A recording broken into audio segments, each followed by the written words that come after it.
Welcome back, Horderlings. Some more Martian Memorandum. Where to, Gumshoe?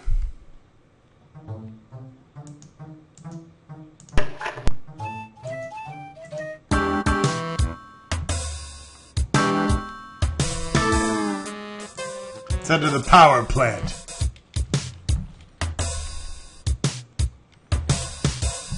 The plant was the first nuclear facility on Mars. Unlike so many of the early Martian constructions, it is a gray, drab, and massive, constructed mostly of titanium. It's actually made of pieces of the great cargo ships that made the first building materials to Mars. Everything was cannibalized from those early missions. Boom, shacky lacky. Sliding door. The name on the door says Ferris Colette, plant manager.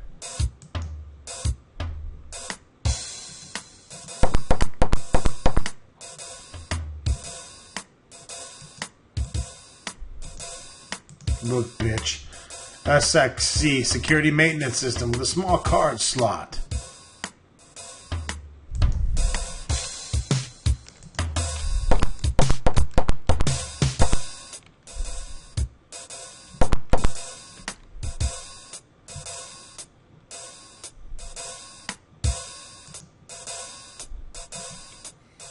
The door slides open.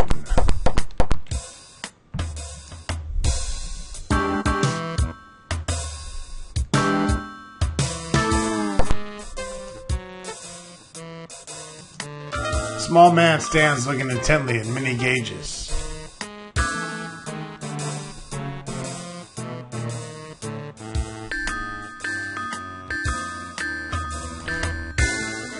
An official white technician's coat. It makes the wearer feel very important. A security pass card sits partially exposed in the coat. You ganked that shit.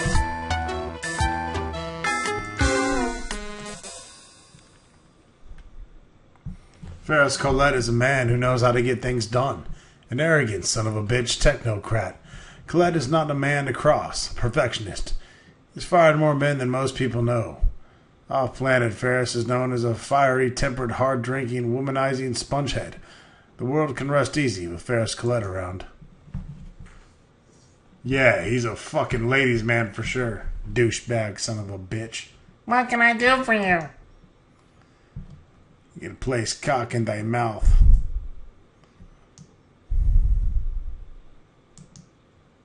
Fucking loser.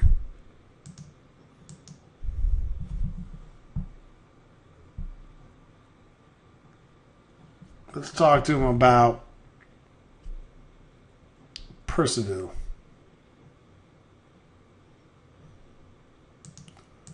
Lowell Percival. Lowell Percival has a silicon mining and production facility. He and Alexander have been fighting over control of production for years. He must be a hell of a businessman to compete with Alexander on his turf. Now that Alexander's dead, who knows, maybe Percival will be calling the shots around here. What about Marshal Alexander? Off the record, I can't say that I'm heartbroken that he's dead. He never treated his employees like people. They were cattle to him. He made promises to us and never kept them. I hope the next president will look out for us. Son of a bitch. Oh. You cocksucker motherfucker.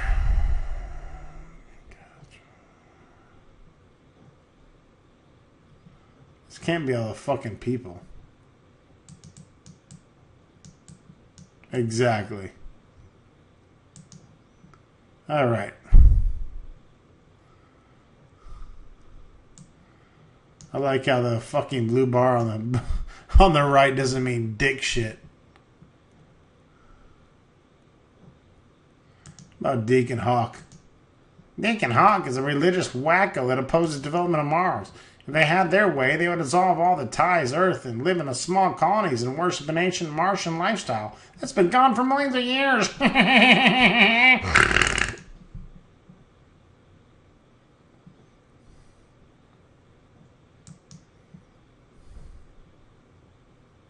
What about Dick Castro? Castro runs the only entertainment spot left on the planet. He's a dangerous and ruthless son of a bitch. He owns the Golden Bucket Casino. I stay clear of that place, but there are a lot of people who owe him their lives' wages.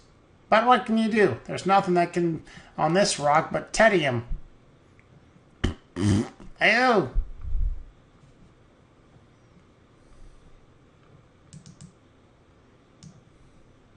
About the Stanton expedition? The infamous Stanton expedition, that's the group of scientists who came to the Mars 25 years ago. Members of that party murdered a group of early settlers for some Martian artifact. Alright, nothing useful.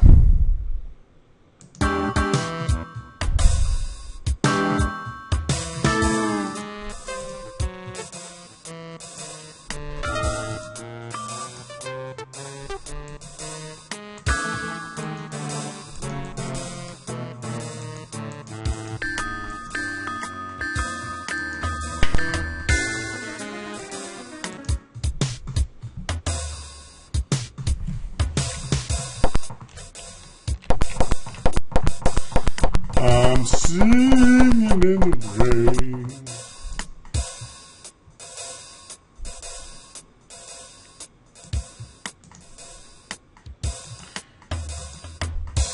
The heavy door slides open.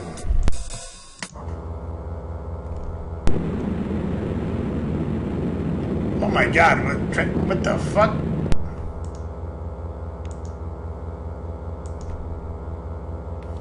Everything looks totally normal here to me.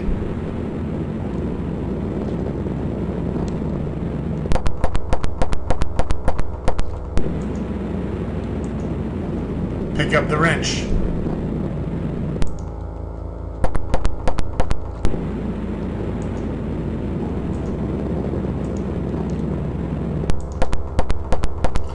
I'm singing in the rain, just singing in the rain. Hold on a second, what is this thing here? I want to stand on it. Hello? Oh, that's not good. You fall hundreds of feet to your punk-ass death, bitch. You die like a little hooker. You reload like a little hooker. The porn music is great.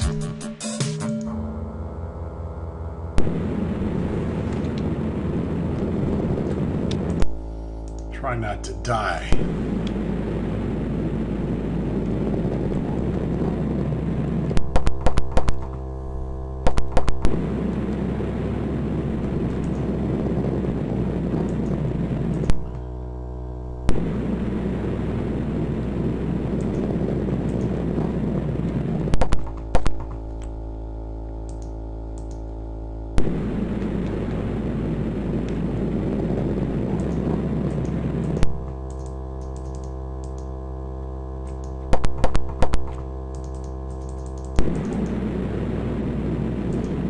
You fucking die like a little bitch.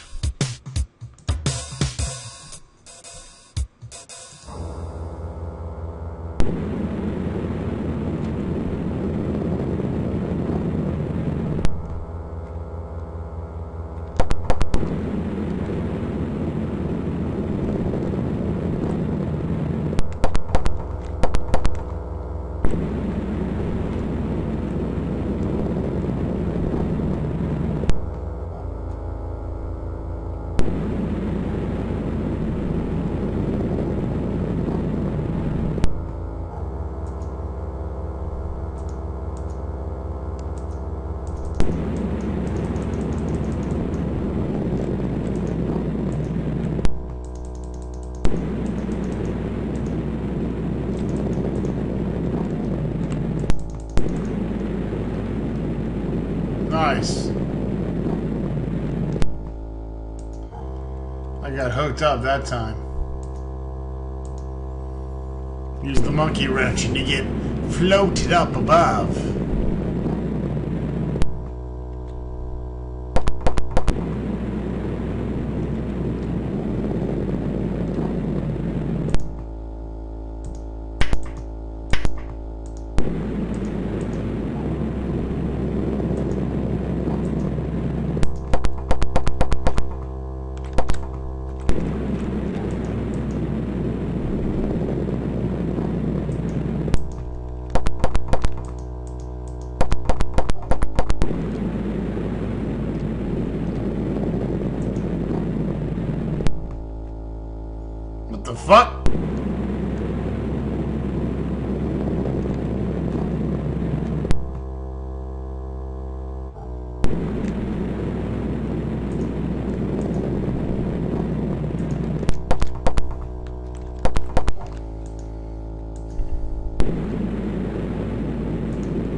Full of sweepings and paper trash is also a set of Allen wrenches and a hoverboard which you decided to take with you.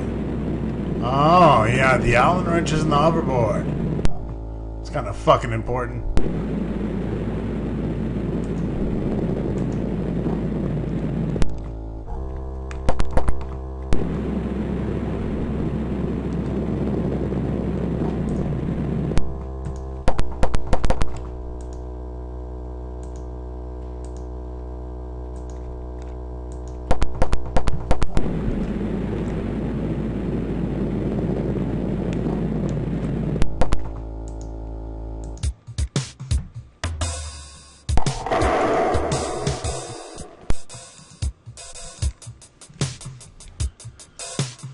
Oh yeah.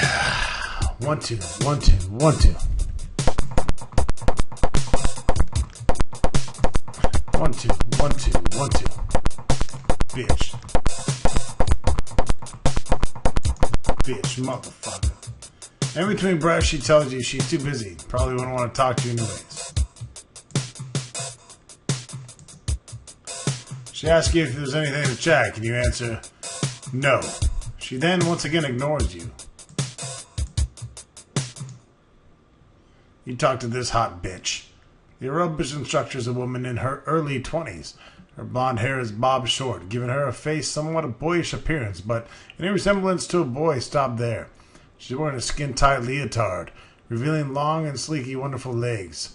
One look at her and I feel a sudden urge to pop a boner.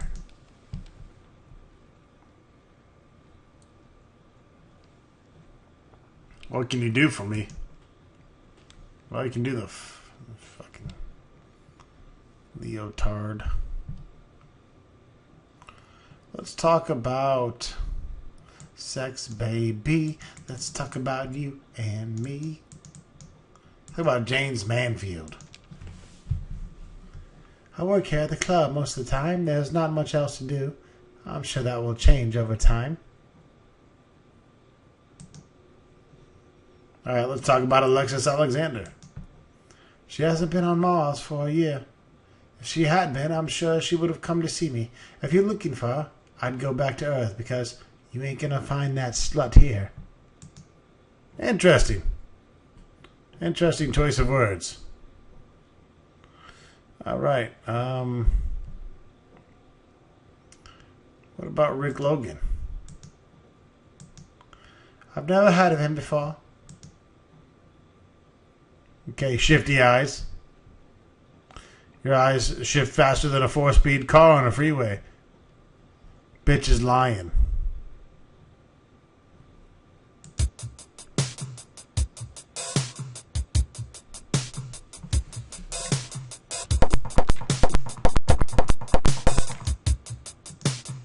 Jane Manfield's famous juice bar, where carrot juice, mango juice, pineapple juice, and sodium-free bottled water is served. Where's the pussy juice? I think you prefer to open an encounter with Jane. This counter doesn't open. What the fuck?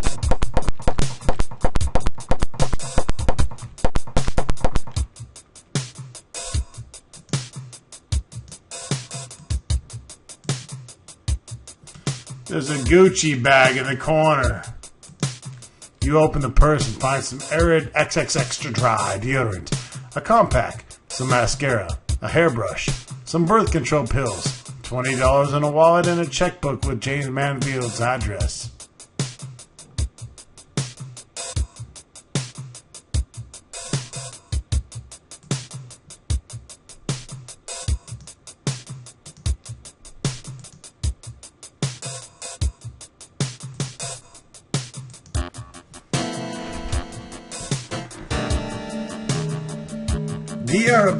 The aerobic instructor's apartment is very tasteful. The room is surrounded on 3 sides by sleek leather couches. This is definitely not the kind of furniture you get from places that advertise on bus benches. Everything is custom, made and tailored to fit unobtrusively into the large, spacious room. The ceiling towers 10 feet from the floor, and recessed light fixtures glow warmly overhead. Speaking of head, boom shakalaka, boom shakalaka,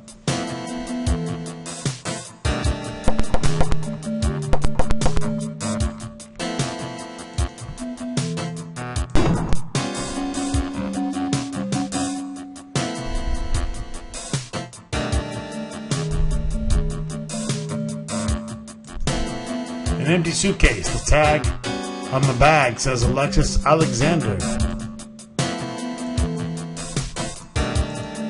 Can't take that shit.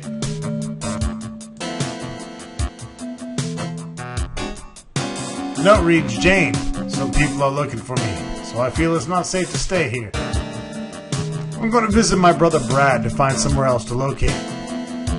Alexis. Why did Jane lie to you? Maybe if you had proof Alexis was here, she'd tell a better story.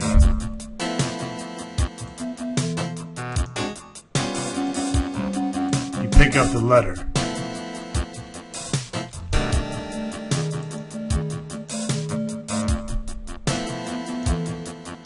Move the swirl on the remote unit slightly, and a hot blonde bitch appears on the TV.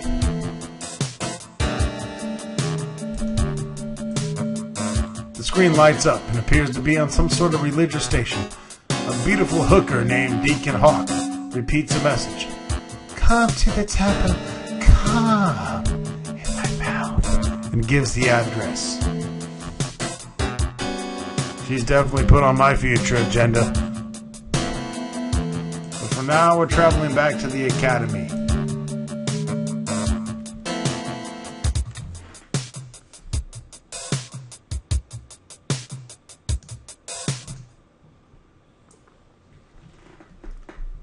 Alright. I found this letter. Maybe there's more you can tell me now? Okay, you got me. What do you want to know? Your cup size, first of all. Let's not beat around the bush, bitch. I need to know about Marshall Alexander. Alexis had a big argument with her father before she left Earth. She took a stone that he valued over everything else. He believed the stone had mystical powers.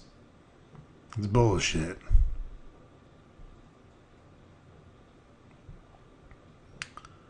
Let's ask about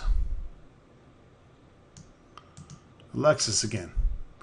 Alexis arrived in the last shuttle. She was nervous and upset. She needed to hide for a while until her boyfriend, Rick Logan, was going to show up. She thought they were going to return the stone, and an heir of the colonists who were massacred. Whatever. Then she got a message from Logan who said he wanted to sell the stone to the highest bidder, and for her not to let anyone know about it. At this point, she got angry. She felt like she'd been used by him.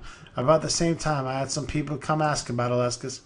She decided it was time to leave, said she would stay with her brother Bradley. Alright, well, tell us a little bit about Mr. Bradley.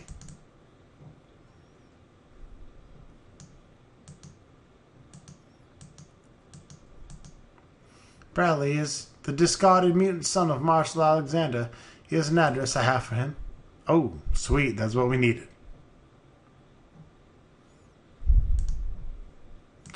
Cancel. And travel to Mr. Bradley Erickson's.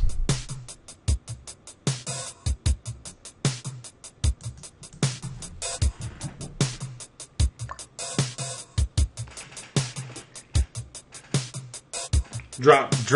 Here, my shit slop. It don't matter to me cause it look like a bunch of slop. Off a dirty street down a short alley, I find the address for Brad Erickson. I push the buzzer. No answer. I knock on the door for a while and the light goes on. The door slides open and the figure stands quietly staring at me. He looks even shocked me a bit. Maybe he had been struck by something thrown from a passing aircraft, because Brad Erickson is one ugly motherfucker. It appears in this light to be 6 feet of breathing, walking vomit.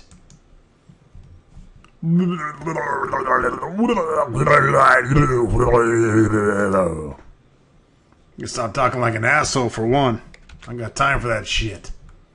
I'm the GameHorder. I can't fucking voice act everybody, even retards like you.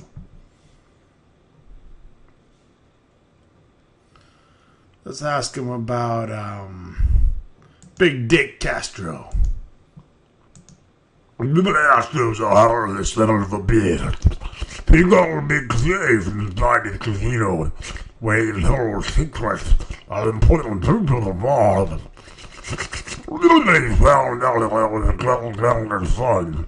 I was giving him glasses to buy something because I would help him with a little honest and some Catholic. I can't really try to needle him, so they might be able to have him something to do with the security to the safe.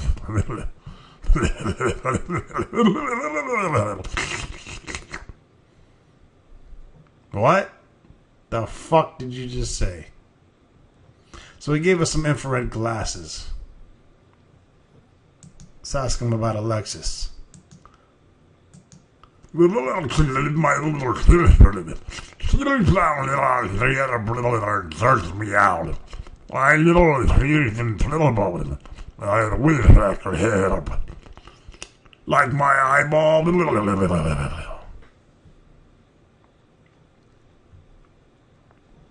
Alright, he can't help us anymore. He's a fucking retard. We're gonna head back, where we're gonna head now? Well, your mom's house.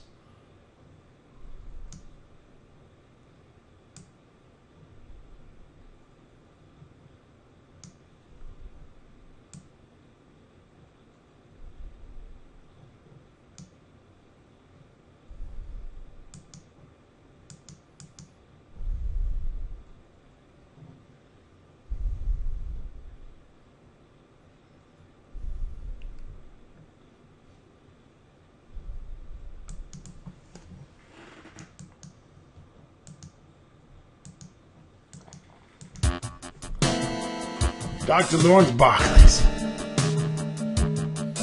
Dr. Lawrence Barkley's office is filled with antiques and expensive furniture. Barkley's secretary tells me the doctor will be there shortly.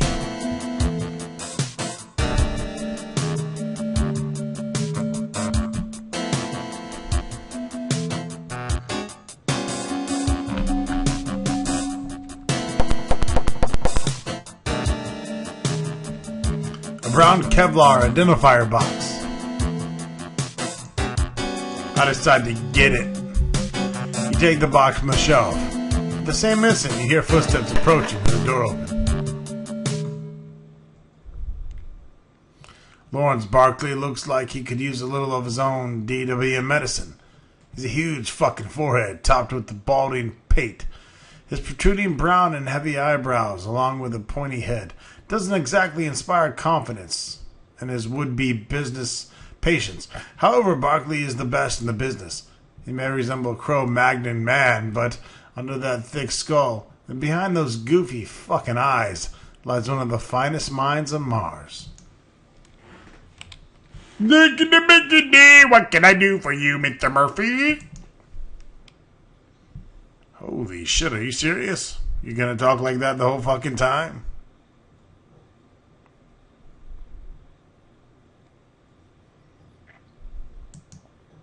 Alexander, I'm afraid there's nothing I can tell you.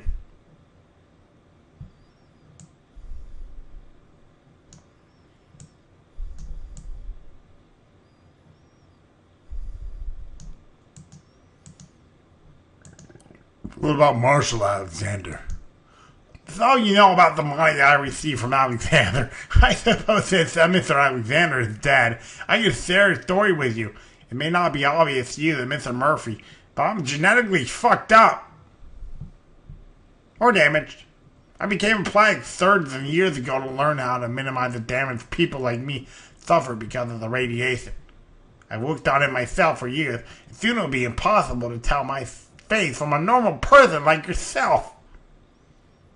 When I left the university to set up my practice, I had difficulty obtaining patients. Needless to say, my mutation made others doubt my abilities. Oh, my bad. One day, a nervous and very agitated man came to my office. He approached me on the subject of completely changing his appearance. I felt at the time he was a criminal, and I refused. He then made me an astounding offer to me. If I would perform the surgery, he would set me up in a comfortable office and cover the expenses for life. But on one condition, I must never tell anyone of the surgery. Well, I was in a desperate situation, and since I had no proof he was a criminal, I agreed. He made me alter his looks completely. He didn't care to be handsome, just average. Since then, the Martha Alexander has been the truth of the word. He paid a huge sum over the last 20 years, and I have respected his secret. But now he's dead. I see no reason to keep it, and I see no reason to hang around this planet. I'll be going back to Earth as soon as I'm finished here. This 2-bit bastard.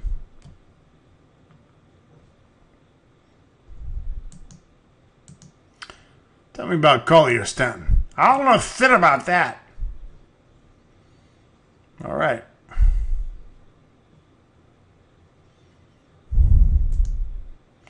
Nice to meet you, Mr. Murphy. Look me up sometime when you get back to Earth. I gotta go sit in my pants.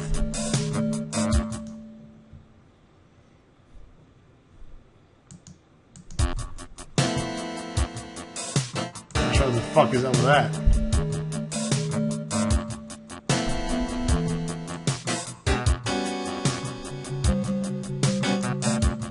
Let's head on over to Lowell Percival's place. Lowell Percival is Mr. Business with all the warmth and tax accountant.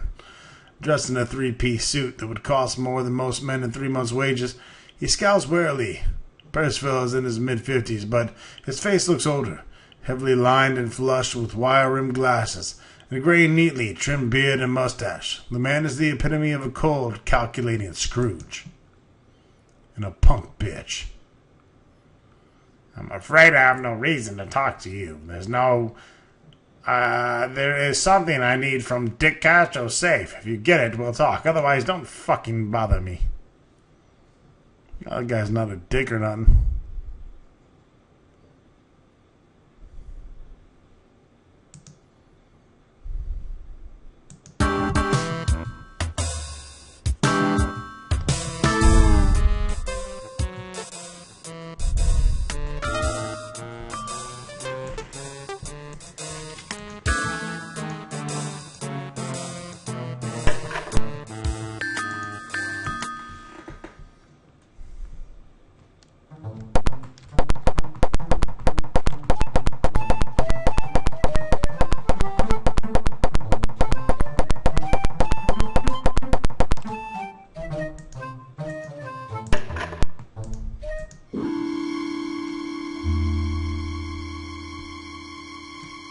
Not my first mistake, but possibly one of the biggest.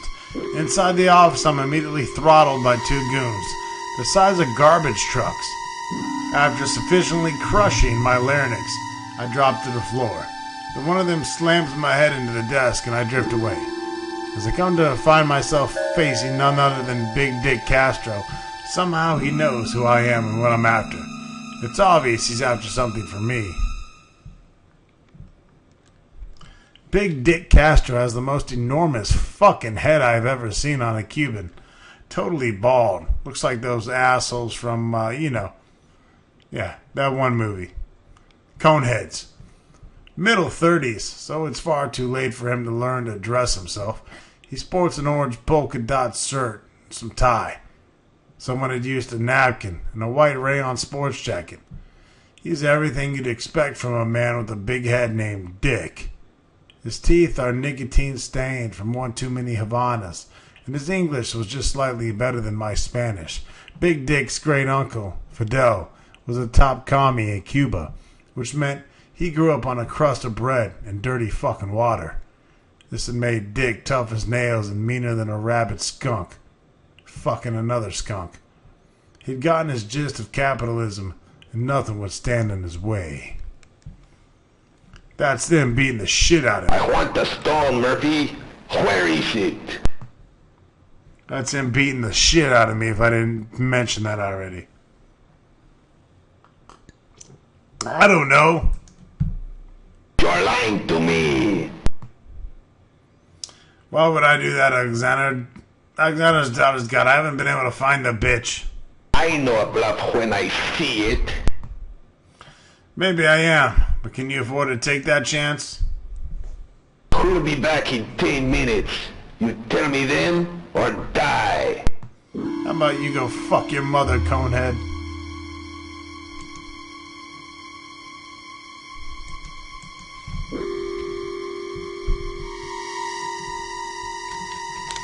Eat shit. That's right, bitch. Eat shit.